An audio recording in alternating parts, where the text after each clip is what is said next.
लगातार latest educational videos देखने के लिए सब्सक्राइब करें इनसाइट स्टडी फोरम चैनल को और प्रेस करें बेल आइकन में ऑल को सभी नोटिफिकेशंस पाने के लिए। नमस्कार, welcome to insight study forum. Uttar Pradesh में टीचिंग की शिक्षक की वैकेंसीज बहुत बड़ी संख्या में आने वाली हैं। हो सकता है कि विज्ञापन आपको इसी महीने यानी दिसंबर में देखने को मिले, या फिर अगर नहीं आता है दिसंबर में तो आपको जनवरी में विज्ञापन देखने को मिल सकता है। तो आप लोग सुपर टेट के लिए तैयारी अभी से स्टार्ट करें और हम पूरी कोशिश करेंगे कि हम आपको सुपर टेट की तैयारी अच्छे से करवाएं, और बाकी हम सी टेट और यूपी टेट की तैयारी भी आपको कराएंगे, तो चिंता की बात नहीं है। तो उसी कड़ी में सबसे पहला जो कदम होता है वो ये होता है कि आपको एटलीस्ट 2 या 4 वर्षों के पिछले क्वेश्चन पेपर्स देखें, उसको एनालाइज करें। तो उसी क्रम में आज हम 2019 में जो क्वेश्चन पेपर आया था सुपर टेट का यूपी में, तो उसके हम कुछ क्वेश्चंस को देखेंगे और आपको फिर मैथ्स के और आपको प्रत्येक क्वेश्चंस को हल कराया जाएगा। तो मैथ्स के लिए आपको आशीष सर सॉल्व कराएंगे।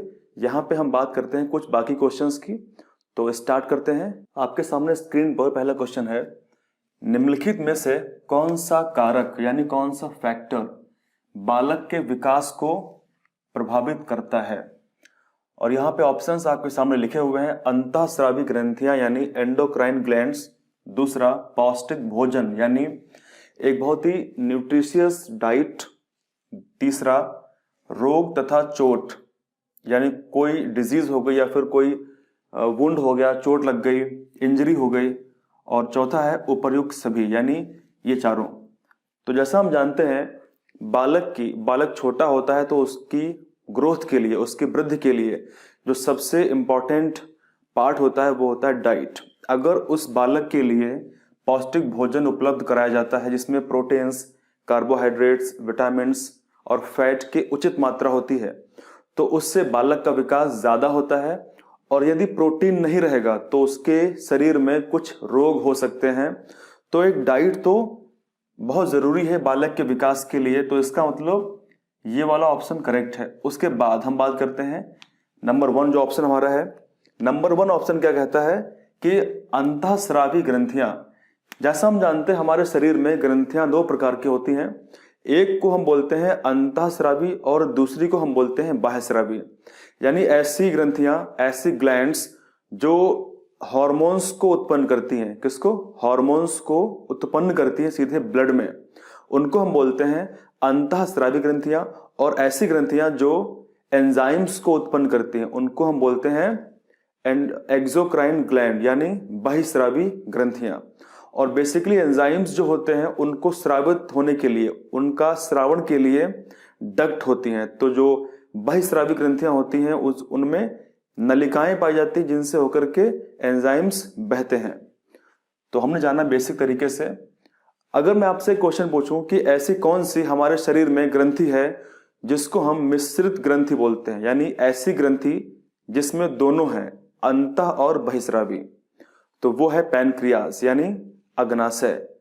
ठीक है, तो अग्नाशय हमारे शरीर में एकमात्र ऐसी ग्रंथि होती है जो एंडोक्राइन है और एक्सोक्राइन है, दोनों है। तो आप ध्यान रखेंगे। उसके बाद में रोग और चोट। मान लीजिए कोई छोटा बालक है और स्टार्टिंग से ही उसको टीबी हो गया या फिर कोई खतरनाक बीमारी हो गई, उसको चोट, इंजरी लग गई, काफी बड़ी उसको इंजरी लग गई, तो ऐसे क्या होगा, उसकी जो विकास है वो इफेक्टेड हो जाएगा। तो इसका मतलब क्या है कि इस क्वेश्चन के जो चारों मतलब जो तीनों ऑप्शंस हैं वो करेक्ट हैं। तो इसका आंसर होगा उपर्युक्त सभी। तो आगे हम बात करेंगे जब हम पढ़ेंगे न्यूट्रिशंस, और हम जानेंगे विटामिन्स के बारे में, प्रोटीन्स के बारे में जानेंगे कि प्रोटीन्स की कमी से कौन कौन से रोग होते हैं। अगर आपको पता है तो आप लोग कमेंट में नीचे लिखिए कि प्रोटीन की कमी से कौन कौन से रोग बालक को हो सकते हैं। उनके नाम आपको याद करना है क्योंकि नाम एग्जाम में पूछ सकता है। ठीक है, तो आपको विटामिन्स, तो इस क्वेश्चन से हमको लर्निंग क्या मिलती है, हमको सीख ये मिलती है कि आपको विटामिन्स और न्यूट्रिशन में पोषण, उसी में विटामिन्स आता है, उसी में कार्बोहाइड्रेट आता है, उसी में फैट आता है। आपको ये चैप्टर पूरा तैयार करना है और आपको चैप्टर पूरा प्रिपेयर मैं कराऊंगा, डोंट वरी, चिंता की बात नहीं है। ठीक है, तो अब हम मूव करते हैं क्वेश्चन नंबर 2 की तरफ। हेरिडिटी जीनियस नामक पुस्तक किसके द्वारा लिखी गई? तो कभी कभी क्वेश्चंस ऐसे आते हैं जो आपसे बुक्स पूछता है, कुछ फेमस ऑथर्स होते हैं, चाहे वो साइंस के हो या फिर अदर सेक्टर में हो, तो उनकी कुछ फेमस बुक्स आपको याद करनी पड़ेंगी। तो यहाँ पे इसका आंसर क्या होगा? ऑप्शंस हमारे पास में कैटल है, गैल्टन है, टर्मैन है, पियर्सन है। तो जो पुस्तक थी हेरिडिटी जीनियस, इसको लिखा था गॉल्टन ने। इसका आंसर जो करेक्ट होगा वो बी होगा। अब बात करते हैं कि इनका पूरा नाम क्या था। इनका पूरा नाम था फ्रांसिस गैल्टन, और इन्होंने इस पुस्तक को 1869 में लिखा था। अब देखिए, आपको चीजों को कनेक्ट करना आना चाहिए। अगर आप चीजों को डेट को देख करके या किसी विशेष पॉइंट को देख करके आप चीजों को कनेक्ट कर सकते हैं तो आपके लिए बहुत ही, ये लर्निंग में, अधिगम में बहुत ही इंपॉर्टेंट रहेगा। अब मैं आपसे अगर पूछूं कि आप 1869 को देख करके आप क्या याद कर सकते हैं, मोस्ट इंपॉर्टेंट चीज? जी हाँ, ये वही सन था जिस सन में महात्मा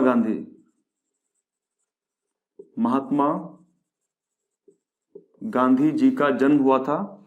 और वो जन्म कब हुआ था? वो हुआ था 2 अक्टूबर 1869 को जन्म हुआ था। तो हमने इस डेट से महात्मा गांधी के जीवन के बारे में सबसे इंपॉर्टेंट पॉइंट क्या था, जन्म कब हुआ था, वो हमने पॉइंट कर लिया। तो अगर हम बात करें महात्मा गांधी से संबंधित, तो महात्मा गांधी से संबंधित क्वेश्चंस हमारे एग्जाम में, परीक्षा में आते रहते हैं। तो जितने भी इंपॉर्टेंट मूवमेंट्स हुए, जितने आंदोलन हुए और जिनमें महात्मा गांधी जी का प्रमुख योगदान रहा, तो उनसे क्वेश्चंस आते हैं। तो मैं आपसे कुछ क्वेश्चंस पूछता हूं, आई होप आप उनके आंसर जरूर करेंगे। पहला क्वेश्चन ये है कि महात्मा गांधी जी का जो सबसे पहला आंदोलन था जो सफल हुआ, वो कौन सा था और वो किस सन में किया गया, किस सन में हुआ? दूसरा क्वेश्चन है कि महात्मा गांधी जी अफ्रीका कब गए थे? और तीसरा क्वेश्चन है कि महात्मा गांधी जी अफ्रीका से इंडिया वापस कब आए थे? तो आपको इन 3 क्वेश्चंस के नाम कमेंट में लिखने हैं, और आप लोग लिखेंगे तो आप लोगों को देख करके बाकी लोग भी उनको पढ़ेंगे और कोशिश करेंगे आंसर करने की। तो इससे क्या होगा, एक लर्निंग एटमॉस्फेयर क्रिएट होगा। क्वेश्चन नंबर 3, 1 माइक्रोन होता है, आपको बताना है जो गिवन आंसर्स हैं, ऑप्शंस है, उसमें से करेक्ट कौन सा है। 1 माइक्रोन का मतलब क्या होता है? 10⁻⁻9 metre, option B. 10⁻⁻12 metre, option C. 10⁻⁻6 metre, और ऑप्शन डी 10⁻5 मीटर। तो आपको कुछ इस तरीके से मेजरमेंट, कुछ इस तरीके से मापन याद करने पड़ेंगे, जिसमें से नैनो अगर आपसे पूछ ले कितना होता है, माइक्रो पूछ ले, डेसी पूछ ले। तो इस वीडियो के, यानी इस क्वेश्चन के बाद में हम वो पूरी यूनिट्स को समझेंगे कि कौन कौन से स्मॉल मेजरमेंट्स होते हैं। और फिलहाल इसका आंसर यहाँ पे क्या होगा, आप लोग कमेंट में इसका आंसर तुरंत लिखिए कि इसका आंसर क्या होगा। तो इसका आंसर करेक्ट होगा 10⁻⁻6 मीटर। ठीक है, तो इसका उत्तर क्या होगा? 10⁻⁻6 मीटर होगा, जिसको हम बोलते हैं 1 माइक्रोन, 1 माइक्रो बोलते हैं। तो अब हम बात करने वाले हैं स्मॉल मेजरमेंट, और ढेर सारे कौन से हो सकते हैं जिनसे क्वेश्चंस इस बार या अगली बार आ सकते हैं। तो हम उसको देखते हैं। आपके सामने यहाँ पे कुछ स्मॉल मेजरमेंट यानी छोटे मापन लिखे हुए हैं जिनसे क्वेश्चंस आते रहते हैं। तो सबसे पहले ये लिखा हुआ है 10⁻⁻1, 10⁻⁻1, जिसको हम डेसी बोलते हैं। और ये यहाँ पे जो लिखे हुए हैं ये है रिप्रेजेंटेशन, यानी किस तरीके से हम इनको रिप्रेजेंट करते हैं। तो ये सिंबल है, ठीक है। जैसे डेसी को हम डी से और सेंटी को सी से, तो इस तरीके से ये रिप्रेजेंट करते हैं सिंबल्स। तो आपको ये याद रखना है, मेन यहाँ पे ये है, ठीक है। 10⁻⁻2 यानी 10⁻⁻2, इसको हम सेंटी बोलते हैं। 10⁻⁻3 को हम मिली बोलते हैं। 10⁻⁻6 को हम माइक्रो बोलते हैं, और यही हमारा क्वेश्चन का आंसर था। उसके बाद में 10⁻�9 अगर होगा तो उसको हम नैनो कहते हैं, ध्यान रखेंगे आप। 10⁻12 होगा तो उसको पीको बोलते हैं। 10⁻15 होगा उसको फेम्टो बोलते हैं। 10⁻18 होगा उसको हम एक्टो बोलते हैं। 10⁻21 होगा उसको हम जेप्टो बोलते हैं। और 10⁻24 होगा उसको हम योइटो बोलते हैं। तो आप इस तरीके से इनको याद कर पाएंगे। फिलहाल अगर आप केवल 15 तक याद कर लेंगे तो इतने काफी हैं। बाकी कि आप 18, 21 और 24 अगर भूल भी जाएंगे तब भी कोई बात नहीं है। तो आई होप कि आप लोगों ने इसका पूरा स्क्रीनशॉट ले लिया होगा और आप लोग इसको मेमोराइज करेंगे, याद करेंगे, तभी आपको याद होंगे ये। तो अब हम बात करते हैं क्वेश्चन नंबर 4 की ओर। नेक्स्ट क्वेश्चन है, वातावरण का वह क्षेत्र जिसमें ओजोन परत उपस्थित रहती है क्या कहलाता है? आपके पास ऑप्शंस लिखे हुए हैं, एक्सोस्फेयर, मेसोस्फेयर, ट्रोपोस्फेयर और स्ट्रेटोस्फेयर। अब देखिए, कभी कभी क्वेश्चंस ऐसे आते हैं जिसमें जो ऑप्शंस होते हैं, जो वहां पे विकल्प दिए गए होंगे, उसको वो एज इट इज इंग्लिश में ही ट्रांसलेट कर देता है। यानी जैसा इंग्लिश में लिखा होगा बिल्कुल वही आपको हिंदी में लिख देगा। तो वहां पे अगर आपको इंग्लिश नहीं पता है उस चीज की, तो आप कंफ्यूज होकर के गलत टिक कर सकते हैं। तो इसीलिए इंग्लिश भी पैरेलल में जरूरी है कि आप लोग इंग्लिश को भी थोड़ा सीखते रहें, देखते रहें। तो अगर हम इसको समझें, ये बेसिकली क्या है, ये है एक्सोस्फेयर, यानी इसको हम इस तरीके से लिखेंगे इंग्लिश में, एक्सोस्फेयर। इसको हम बोलते हैं मीजोस्फेयर, मीजोस्फेयर, और ये है ट्रोपोस्फेयर, और ये वाला है स्ट्रेटोस्फेयर।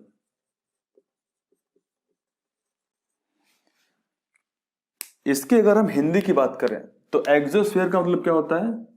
इसका मतलब होता है बहिर्मंडल, बहिर्मंडल।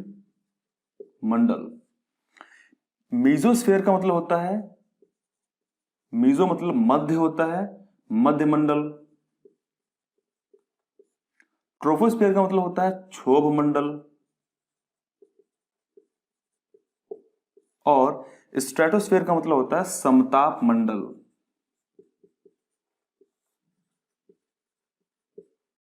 तो इसकी हिंदी वास्तविक ये है, लेकिन यूपी टेट में 2019 में आपसे क्वेश्चन पूछा गया था जिसको उन्होंने बिल्कुल एज इट इज इंग्लिश का ही यहां पे छाप दिया बस।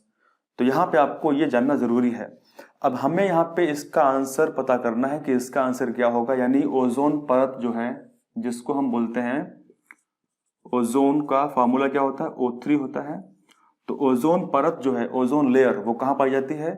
वो पाई जाती है स्ट्रेटोस्फेयर में, यानी समताप मंडल में। ओजोन के बारे में हमने और कुछ वीडियोस में बात की है, लेकिन यहाँ पे मैं कुछ फिर से रिवाइज आपको कराता हूं। ओजोन जो हमारी लेयर है वो कहां पाई जाती है? वो पाई जाती है स्ट्रेटोस्फेयर में। दूसरी बात, ओजोन लेयर को कौन सा ऐसा केमिकल है जिसको इंसान ने इस्तेमाल किया और उसके बाद में ओजोन लेयर में छिद्र होना स्टार्ट हो गया, और ओजोन लेयर में कई सालों में छिद्र हो गया, और उसके बाद में कुछ इंप्रूवमेंट अब हो रहा है फिलहाल। तो वो था CFC, ठीक है, CFC। इसको हम बोलते हैं क्लोरोफ्लोरोकार्बन। ये एक विशेष प्रकार का केमिकल था जिसका इस्तेमाल हमारे रेफ्रिजरेटर्स में या फ्रिज में और AC में होता था, कूलिंग के लिए, ठंडक के लिए। तो इसकी वजह से ये वहां से लीक होकर के एटमॉस्फेयर में जाता था, और वहां पे ये ओजोन गैस में, ओजोन लेयर में छिद्र के लिए रिस्पॉन्सिबल था। तो फिलहाल अभी सारे देशों ने मिलकर के मॉन्ट्रियल समझौता, मॉन्ट्रियल प्रोटोकॉल साइन किया, और धीरे धीरे काफी वर्ष हो गए हैं मॉन्ट्रियल प्रोटोकॉल को, और धीरे धीरे ओजोन परत सुधर रही है। यह हमारे लिए बहुत ही अच्छी बात है, क्योंकि अगर हमारे पृथ्वी पर जो आवरण है, जो पूरा आवरण है ओजोन परत का, अगर वो डिस्ट्रॉय हो जाए, अगर वो खत्म हो जाए, तो उससे हानि क्या होगी? तो उससे हानि ये होगी कि सूर्य से आने वाली जो परावैंगनिक किरणें हैं, जो अल्ट्रा वायलेट रेज हैं, जो बहुत हानिकारक होती हैं, अगर वो इंसान के ऊपर या फिर किसी जंतु के ऊपर पड़ेंगी डायरेक्टली, तो उससे उनकी त्वचा जल सकती है, उनकी त्वचा में कुछ भयंकर बीमारियां हो सकती हैं, उनका जो DNA है उसमें म्यूटेशन हो सकता है। आगे हम बात करेंगे कि DNA किस तरीके से म्यूटेट होता है, यानी DNA का किस तरीके से उत्परिवर्तन होता है, और इससे म्यूटेंट उत्पन्न होते हैं। तो ऐसे व्यक्तियों में कुछ न कुछ विशेष गुण पाए जाते हैं। आप लोगों ने एक्स मैन मूवी देखी होगी, तो वहां पे आप लोगों ने म्यूटेंट्स को देखा होगा। तो वो तो फिलहाल एक मूवी की बात है, ऐसा होता नहीं हकीकत में, लेकिन कुछ परिवर्तन विशेष रूप से म्यूटेंट में पाए जाते हैं, जो जेनेटिकली म्यूटेंट होते हैं, उनकी मैं बात कर रहा हूं। तो ऐसे विशेष तरीके से जो है समस्या उत्पन्न करती है अल्ट्रावायलेट किरणें। अगर वो डायरेक्टली हमारे अर्थ पर पड़ेंगी तो उससे प्लांट्स पे समस्या उत्पन्न होगी, और उससे बचाती हमको ओजोन लेयर है। दूसरी बात यह है कि अगर हमको ओजोन परत की जो मोटाई है उसको अगर मेजर करना है, तो उसके लिए हम एक विशेष यूनिट का इस्तेमाल करते हैं, वो है डॉप्सन। ठीक है, डॉप्सन का इस्तेमाल हम करते हैं, जिससे हम ओजोन परत की जो मोटाई है उसको हम मेजर करते हैं। अगर मैं आपसे क्वेश्चन पूछूं कि ओजोन दिवस, ओजोन डे जो होता है वो कब मनाया जाता है, तो आप लोग कमेंट में उसका आंसर लिखिए, ओजोन दिवस कब मनाया जाता है। ठीक है, और मॉन्ट्रियल प्रोटोकॉल जिसकी अभी मैं बात कर रहा था, वो कब साइन किया गया था, वो वर्ष कौन सा था जिस समय मॉन्ट्रियल प्रोटोकॉल यानी मॉन्ट्रियल समझौता साइन किया गया था।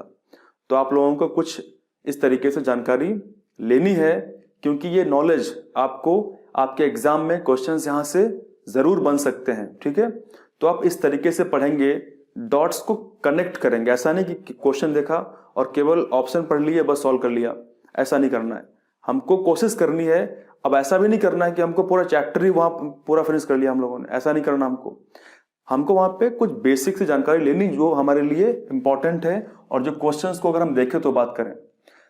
अगर आपसे क्वेश्चन पूछता है कि हमारे एटमॉस्फेयर की टोटल कितनी लेयर होती हैं, तो आप बोलेंगे 5। कौन कौन सी?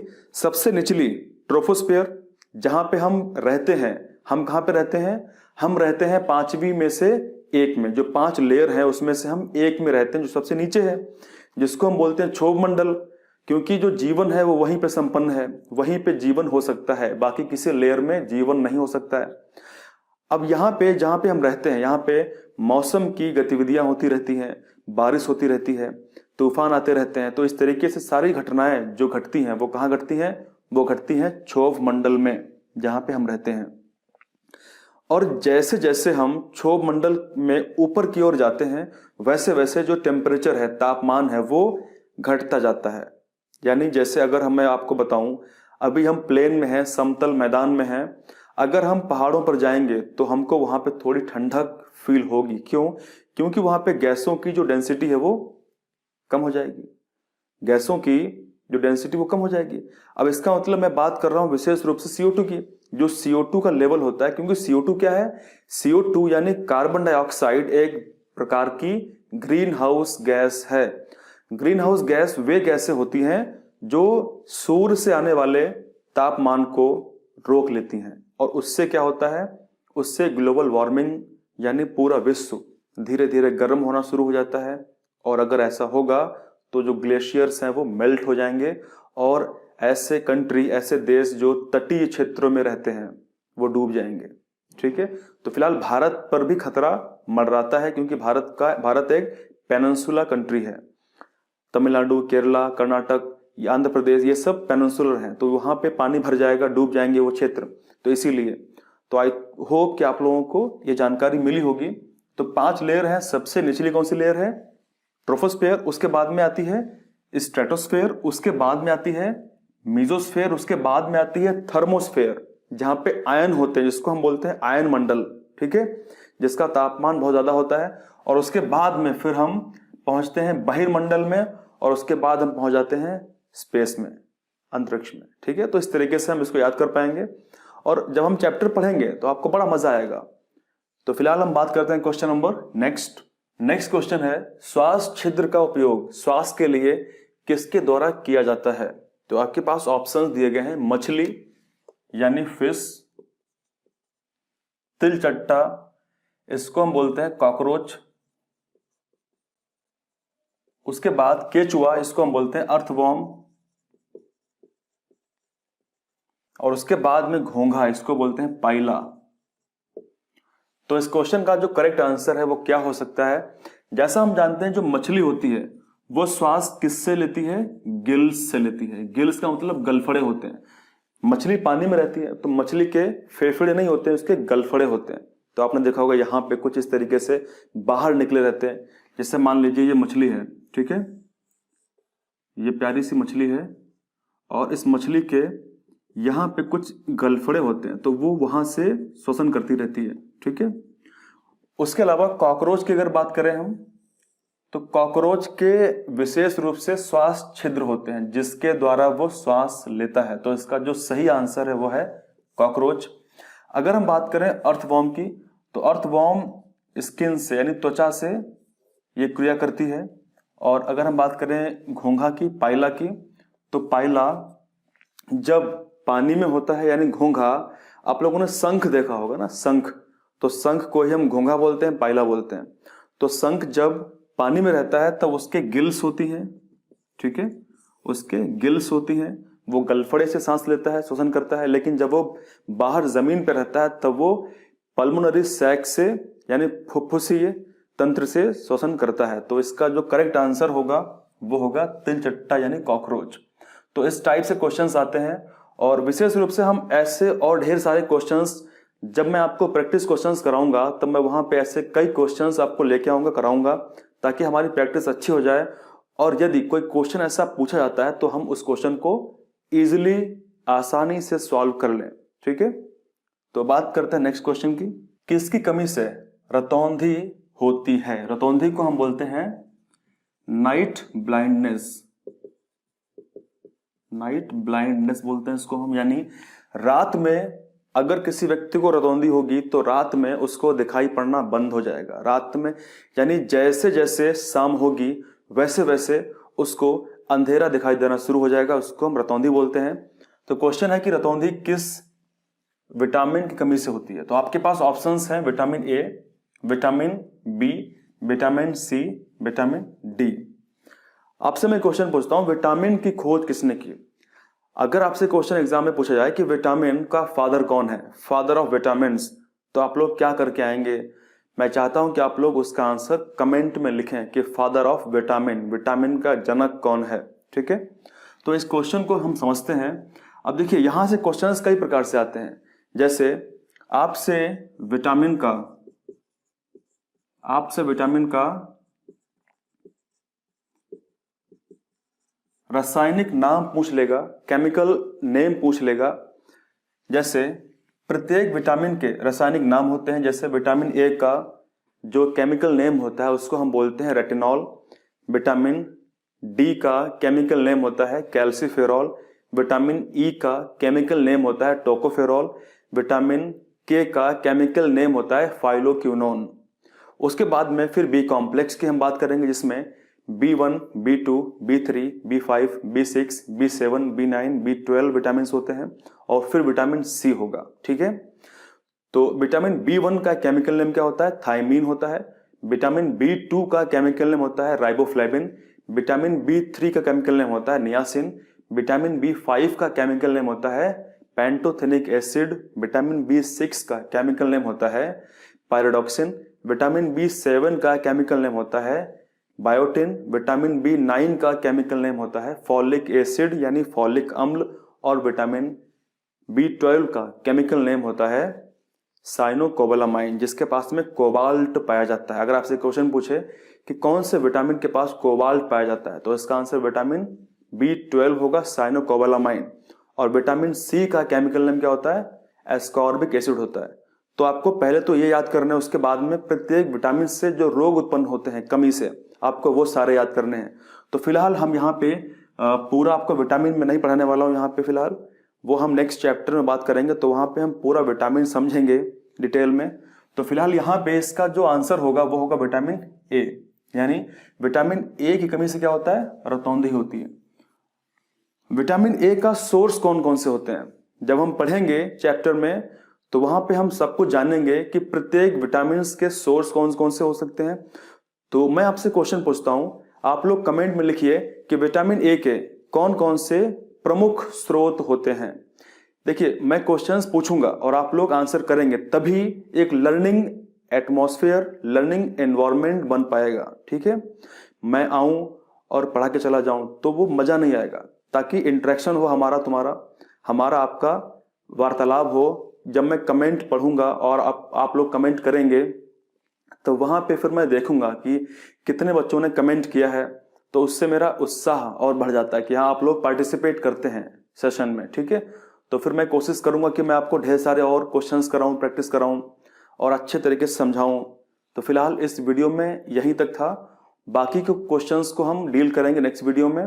और आपके फिर उसके बाद में सुपर टेट में जो मैथ के क्वेश्चंस पूछे गए थे उनके लिए आपको स्पेशल वीडियो आएगा, उसमें मैथ की बात की जाएगी। बाकी के क्वेश्चंस को हम डील करते रहेंगे। Thank you very much, thank you, जय हिंद।